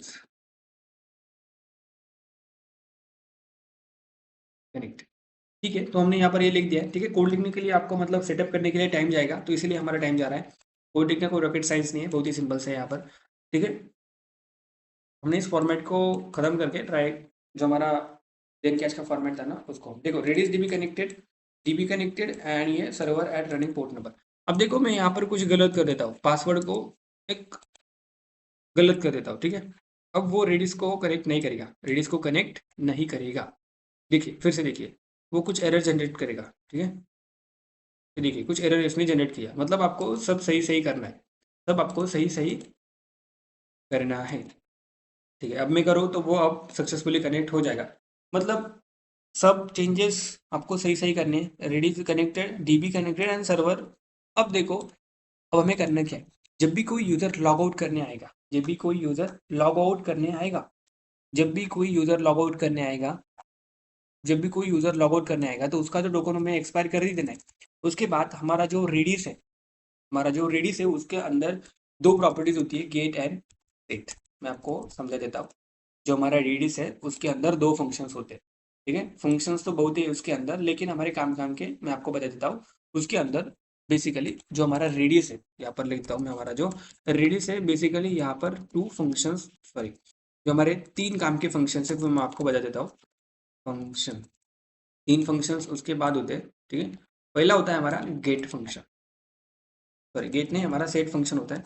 अब सेट फंक्शन में हम की वैल्यू पेयर में सेट करते हैं। यहाँ पर हमारी होगी की, क्या होगी हमारी की होगी, और यहाँ पर होगी हमारी वैल्यू, यहाँ पर होगा हमारी की, और यहाँ पर होगी हमारी वैल्यू।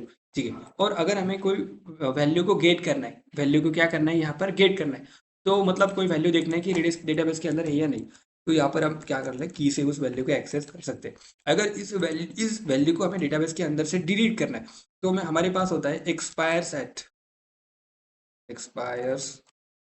नाम का एक फंक्शन होता है। उसके अंदर हम एक वैल्यू देते हैं, क्या करते हैं, यहाँ पर होती है हमारी, सॉरी की होती है, और यहाँ पर की,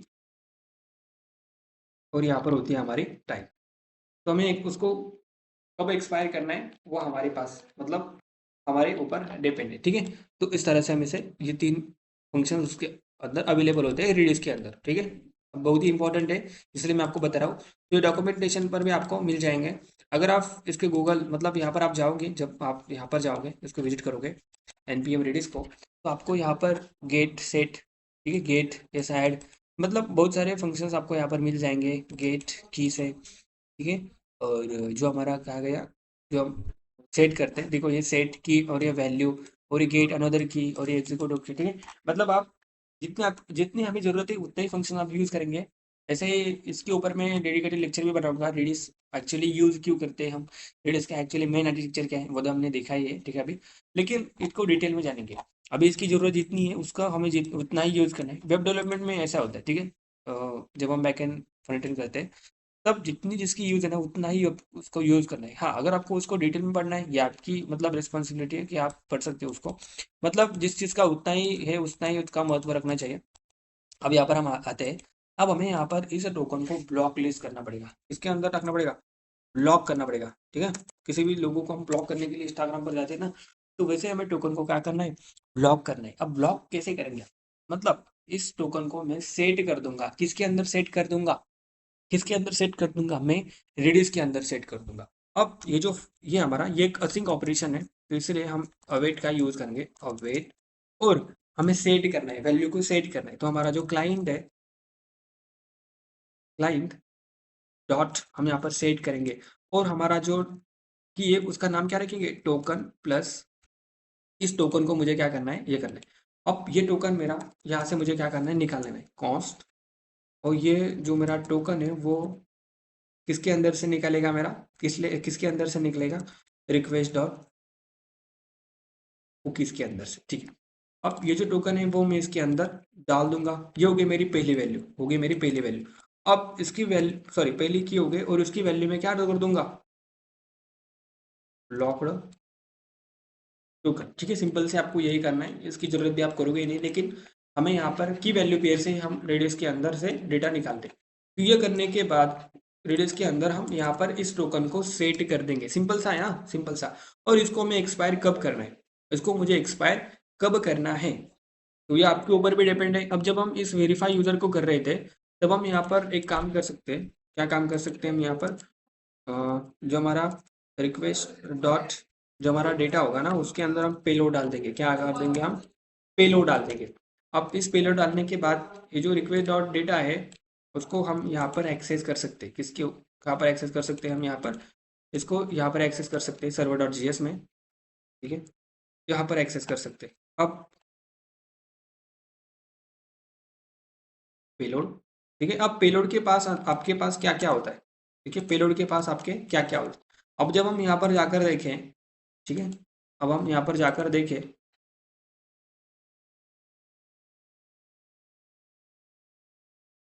ठीक है, JWT अगर हम सर्च करें तो JWT टोकन के अंदर क्या क्या रहता है आपको पता है, कि पहले तो आपका हेडर रहता है, उसके बाद आपका पेलोड रहता है। अब पेलोड के अंदर आपके पास क्या क्या रहता है आपको पता है कि पेलोड के अंदर आपको ये प्रॉपर्टी रहती है। कौन सी प्रॉपर्टी रहती है आपकी? ये प्रॉपर्टी रहती है। तो मैं आपको यहाँ पर इसको कॉपी करके यहाँ पर पेस्ट करके भी दिखाता हूँ। इसको मैं करता हूँ कॉपी। अब ये होगा हमारा नाम, ठीक है, ये आईडी होगी, ठीक है, ये एडमिन। और ये हमारा ये, अब ये क्या करता है, ये हमारा दिखाता है कि जब यूजर ने टोकन क्रिएट किया था वो कब है, ठीक है। उस टोकन को वो क्या करता है, दर्शा देता है। तो इसको मुझे कॉपी करके यहाँ पर रखना है, मतलब एक्सपायरी डेट सेट करनी है। कि रेडियस के अंदर भी हम एक्सपायरी डेट सेट कर सकते हैं कि कब हमें इस जो हमने की दी थी ना, इसको मुझे डिलीट करना है, इस डेटा को मुझे रेडियस के अंदर डिलीट करना है। अब आपको पता है कि जब टोकन एक्सपायर होता है तब हमें उस डेटा की जरूरत भी नहीं पड़ती ना, जब टोकन ही एक्सपायर हो रहा है, देखिए 2 दिन बाद अगर टोकन ही एक्सपायर हो रहा है तो रेडियस के अंदर वो रखकर करेंगे भी क्या। तो हम यहाँ पर रेडियस को मतलब एक ऐसे यूज कर रहे हैं कि उसमें जो डेटा है वो डिलीट भी कर रहे हैं, उसका ऐड भी कर रहे हैं। मतलब रेडियस के अंदर ज़्यादा हमें स्टोरेज नहीं रखनी पड़ेगी। हम डिलीट भी नहीं कर सकते, ये आपकी मर्जी है, आप डिलीट नहीं भी कर सकते हो। लेकिन अगर हम डिलीट करें तो हमारी स्पेस ज़्यादा से ज़्यादा आएगी, क्योंकि ये डिपेंड करता है आपके एप्लीकेशन के अंदर कितने यूजर्स हैं और आपकी एप्लीकेशन कितनी चल रही है, ठीक है ना। उसके ऊपर ही वो डिपेंड करता है, ठीक है। अब हम क्या करेंगे, यहाँ पर जो हमारा अवेट और जो मेरा क्लाइंट है, client dot expires at, expires at, और यहाँ पर जो टोकन है वो मुझे सेंड करना पड़ेगा। मतलब इस टोकन को, इस वैल्यू को डिलीट कर दो, इस वैल्यू को भाई डिलीट कर दो। इतने सेकंड बाद यहाँ पर हमें सेकंड प्रोवाइड करने पड़ते हैं। और मैंने आपको कहा था कि जो इनिशियल एट टाइम होता है ना, हमारा इनिशियल एट टाइम, जब हमने टोकन क्रिएट किया था, मतलब सॉरी, यहाँ पर एक्सपायरी डेट होती है, ठीक है। यहाँ पर हमारी एक्सपायरी डेट होती है आई थिंक, ठीक है, एक्स ई एक्स पी होती है। क्या होती है? एक्स ई एक्स पी। मतलब अगर हमें JWT टोकन को एक्सपायर करना है तो ये एक्सपी के अंदर डिफाइन होता है हमारे, किसके अंदर डिफाइन होता है? हमारा एक्सपी के अंदर, ठीक है। मैं भूल गया था, अभी अभी मुझे ध्यान में आया। क्या होता है हमारा? EXP के अंदर प्रेजेंट होता है। तो यहाँ पर भी कोई ऐसे नंबर्स होंगे, ठीक है, कि इसकी एक्सपायरी डेट ये है, ठीक है। तो यहाँ पर हम क्या करेंगे, उसकी एक्सपायरी डेट को सेट कर देंगे। अब उसकी एक्सपायरी डेट हमारे पेलोड के अंदर होगी, तो पेलोड डॉट हम यहाँ पर EXP सेट कर देंगे, EXP। तो हमने किया ना उस फंक्शन को एग्जीक्यूट।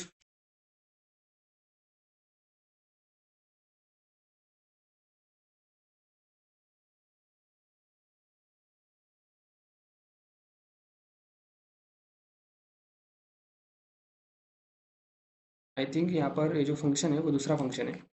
तो रेडिस के अंदर हम जाकर देखते हैं।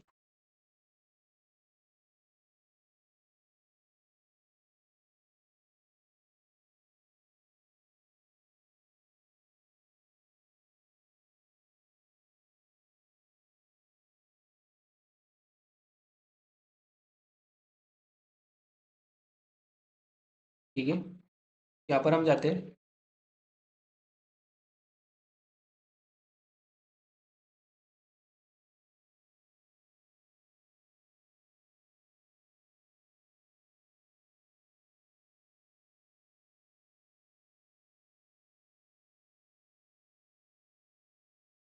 रेडिस की डॉक्यूमेंटेशन पर जाते हैं कि देखते हैं वो की कौन सी है, ठीक है।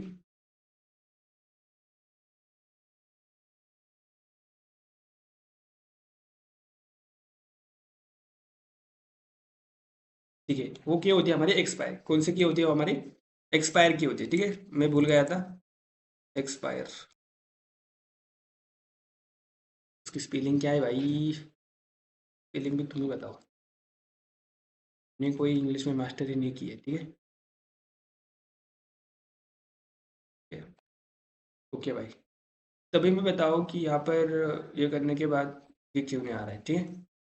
ओके, अब एक्सपायर हमने कर दिया है और इसके बाद टोकन, ठीक है, ये टोकन और ये हमारा एक्सपायरी, ठीक है। और ये एक्सपी किसके अंदर होता है? हमारा पेलोड के अंदर होता है।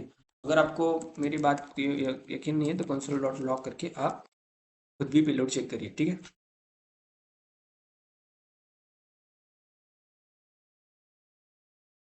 अब देखो, अब ये करने के बाद हमें करना क्या है?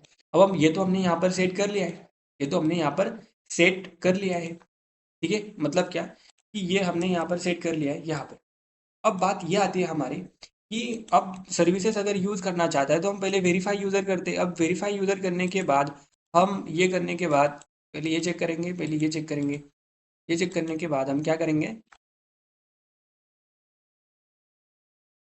वेरीफाई करते टाइम हम चेक करेंगे कि क्या ये यूज़र, ये मतलब इसने जो टोकन लाया है, कि क्या ये टोकन पहले से एग्जिस्ट करता है ये रेडिस के अंदर क्या नहीं, ठीक है। तो इसको भी हम यहाँ पर चेक करेंगे, ठीक है। चलिए इसको स्टार्ट करते हैं। पहले तो हम कॉन्स्ट, तो इसके पास एक मेथड होती है एग्जिस्ट। कौन सी मेथड होती है हमारी, एग्जिस्ट। आपकी मैं बताना भूल गया आपको, मैं बहुत चीज़ें मैं यहाँ पर भूल रहा हूँ, मतलब कोई बीमारी तो मुझे हुई नहीं है अभी। एग्जिस्ट नाम का मेथड होता है, किसके पास होता है वो, एग्जिस्ट नाम का मेथड होता है हमारा रेडिस के पास, ठीक है, क्लाइंट के पास। तो हमें यहाँ पर इसको इंपोर्ट करना पड़ेगा, इंपोर्ट क्लाइंट, ठीक है। ओ भाई, इस तरह से हमें इंपोर्ट नहीं करना है, ठीक है, लोग गाली देंगे हमें। Client, okay. तो ये हमने क्या किया है यहाँ पर, इसको इंपोर्ट किया। अब मुझे चेक करना है कि ये एग्जिस्ट करता है कि नहीं। कॉस्ट इज ब्लॉक्ड, तो अवेट, भाई इसको मुझे असिंक्रोनस बनाना पड़ेगा, अवेट। और जो मेरा क्लाइंट क्लाइंट डॉट एग्जिस्ट, और इसके अंदर मुझे यहाँ पर इस की को देना पड़ेगा। किस की को देना पड़ेगा मुझे, ये जो मेरा टोकन है, सॉरी, ये जो मेरा टोकन है प्लस ये मेरा टोकन। अब यहाँ से मुझे पता चल जाएगा, इफ, अब मैं चेक करूँगा अगर ये टोकन इस रेडिस डेटाबेस के अंदर अगर एग्जिस्ट करता है, अगर ये टोकन इस रेडिस डेटाबेस के अंदर क्या करता है, एग्जिस्ट करता है, तो हमें यहाँ पर क्या करना है, इसकी रिक्वेस्ट को रिजेक्ट कर देना है। अब मैं यहाँ पर लिखूंगा इज ब्लॉक टोकन,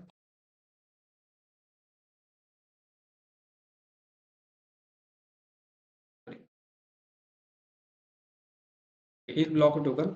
अब मुझे यहाँ पर क्या करना है, एरर को शो करना है। तो यहाँ पर थ्रो न्यू एरर, एरर, और एरर को मैं क्या शो कर दूंगा, ब्लॉक, ठीक है। अब आएगा मजा। अब देखो, अब मेरा सर्वर फिर से चल रहा है, ठीक है, फिर से हमारा सर्वर चल रहा है, ठीक है। अभी मुझे सेव करना पड़ेगा इसको। अब मैं पोस्टमैन पर जाकर देखता हूँ, हमें सिर्फ वेरीफाई करना है कि हमारा जो फीचर है वो चल रहा है कि नहीं चल रहा है। अब हम यहाँ पर आते हैं, अब हम यहाँ पर लॉग इन करते हैं। पहले क्या करते हैं, हम यहाँ पर लॉग इन करते हैं, ठीक है। लॉग इन करने से क्या हो जाएगा, ठीक, लॉग इन हो रहा है ये। अब हमारे पास एक टोकन रिसीव हो जाएगा। हम इस टोकन को क्या करते हैं, कॉपी कर लेते हैं। इस टोकन को हम क्या कर लेते हैं, कॉपी कर देते हैं, ठीक है, ये हमने कॉपी किया। अब हम यूज़र की अगर इंफॉर्मेशन चाहे तो हम ले सकते हैं यहाँ से, ठीक है, यूज़र की इंफॉर्मेशन भी आ रही है, ओके आ रहा है। अब हम लॉग आउट करते हैं, क्या करते हैं हम, अब लॉग आउट करते हैं, ठीक है, हमने उस टोकन को कॉपी किया था लॉग इन टाइम करने के टाइम। अब हम यहाँ पर करते हैं, अब अगर हम यहाँ पर लॉग आउट करते तो लॉग आउट हो रहा है। अगर हम फिर से लॉग इन करते, ठीक है, लॉग इन करते, तो हमें एक्सेस नहीं देगा। वो क्या करेगा, JWT मालफॉर्म ये रीडर कर। अब अगर हम यहाँ पर ये तो कुकी के अंदर अभी क्या है ये, अब इसके अंदर अगर हम ये कुकी कॉपी करके डाल देते, ये हम इसके अंदर डाल देते। अब अगर हम इसको रिक्वेस्ट भेजते हैं तो ये क्या बोलेगा, ब्लॉक्ड टोकन। मतलब भाई हमने प्रॉब्लम को सॉल्व किया है बहुत ही इंपॉर्टेंट तरीके से। एक इंडस्ट्रियल लेवल प्रॉब्लम है, ठीक है। कंपनी आपको कोड लिखने के पैसे नहीं देती, कंपनी आपको प्रॉब्लम सॉल्व करने के पैसे देती। तो इस तरह से हमने बहुत ही सिंपल वे से, बहुत ही इंपॉर्टेंट वे से नहीं, बहुत ही सिंपल वे से हमने इस काम को परफॉर्म किया, इस टास्क को परफॉर्म किया है। बहुत ही इंपॉर्टेंट वीडियो। अगर इस वीडियो को आप मतलब आपको पसंद आया है तो लाइक कीजिए, क्योंकि मैं बोलता नहीं हूँ किसी वीडियो में कि लाइक कीजिए, सब्सक्राइब कीजिए। मुझे पता है कि अगर लोग कंटेंट देखेंगे, लोग अगर देखेंगे कि इसने अच्छा समझा है तो वो खुद से लाइक करेंगे, खुद से सब्सक्राइब करेंगे, ठीक है। अब मिलते हैं अगले वीडियो में अगले टॉपिक के साथ। तब तक के लिए keep learning and keep exploring. तो आप एक बात ध्यान में रखिए कि डॉक्यूमेंटेशन को पढ़ना सीखिए, ठीक है। कुछ ऐसी चीज़ें हैं कि जो भूल भी जाओगे, याद भी रहेगी, लेकिन it is not possible to memorize all the things you learn, ठीक है। सभी चीज़ें पढ़ना पॉसिबल, ठीक है, पॉसिबल तो है, इंटरनल जान लीजिए, लेकिन भाई किसी फंक्शन को, मतलब मेरा एक ही मकसद है, एक मकसद मतलब क्या कि मैं यही बोलना चाहता हूँ कि डॉक्यूमेंटेशन को फॉलो करो। कुछ चीज़ें आप भूलोगे नहीं भूलोगे ये आपके ऊपर है, लेकिन मोस्ट ऑफ द केसेस में कुछ चीज़ आप भूलोगे। तो मिलते हैं अगले लेक्चर में, ठीक है, अगले टॉपिक के साथ। तब तक के लिए keep learning and keep exploring.